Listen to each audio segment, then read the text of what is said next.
Welcome to The Explainer. Today, we're diving into one of the most, let's say, controversial ideas from Robert Greene's The 48 Laws of Power. It's a law that really gets under your skin and challenges everything you think you know about friendship and trust. So let's get into it and deconstruct law number 14. To really get a handle on this law, you have to start with a pretty fundamental question of human interaction. What aren't people telling you? I mean, really, what are their real motivations, their hidden insecurities, their true intentions? This one question, it's the key that unlocks this entire strategy. And that question leads us right here to the law itself. As you can see, the book just puts it right out there, no holding back. Pose as a friend, work as a spy. Wow, it's a pretty jarring phrase, isn't it? It just immediately forces you to look at every social dynamic through a completely different, much more calculated lens. So what's the actual thinking here? What's the core philosophy behind a law like this? I mean, why would anyone even want to adopt such a strategic and, let's be honest, kind of cynical mindset? Well, it all boils down to the incredible value of one single thing. And here it is. The central idea is that knowledge isn't just power, it's a weapon. Simple as that.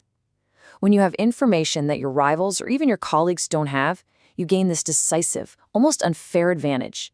It lets you see their moves coming and plan your own, all while you stay completely invisible to them.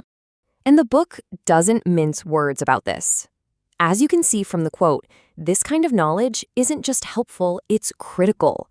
It's framed as an absolutely essential tool if you want to stay ahead on the very complex chessboard of human relationships. Okay, so if information is the prize, what's the method for getting it? How does the law suggest you actually go about gathering all this valuable intelligence? Let's break down the how. So, the book lays out a pretty clear 4-step process. First step, you've got to play the spy yourself. You rely on your own powers of observation. Then you learn how to gently probe people in social settings, just testing their reactions. From there, you master asking these indirect questions that get people to reveal way more than they intended. And what's the end game of all this? To uncover their weaknesses and their true intentions. And there's actually a term for this in the book, artful spying. Now, this isn't about some cloak and dagger mission. It's about developing this constant, subtle state of awareness. It's the mindset that every party, every casual meeting, every single conversation is a potential opportunity to gather absolutely vital information. Right. So, you've adopted the mindset, you've learned the method. What's the ultimate payoff for putting all this work in? What is the actual strategic advantage that this creates? This image here just lays it out perfectly. Applying this law creates this stark power imbalance. You can see on the left, the uninformed person is always just reacting, always a step behind. They become vulnerable, totally predictable.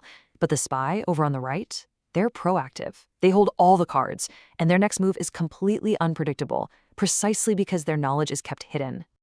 And this, right here, gets to the absolute heart of the strategic advantage. When you're operating from a position of having more knowledge, you control the entire game. Your opponent is basically defenseless against a threat they literally cannot see coming. It's the ultimate strategic high ground. Now, it is really, really important to remember that this law is just one piece of a much larger and, often controversial puzzle presented in this book. It's presented as a tool.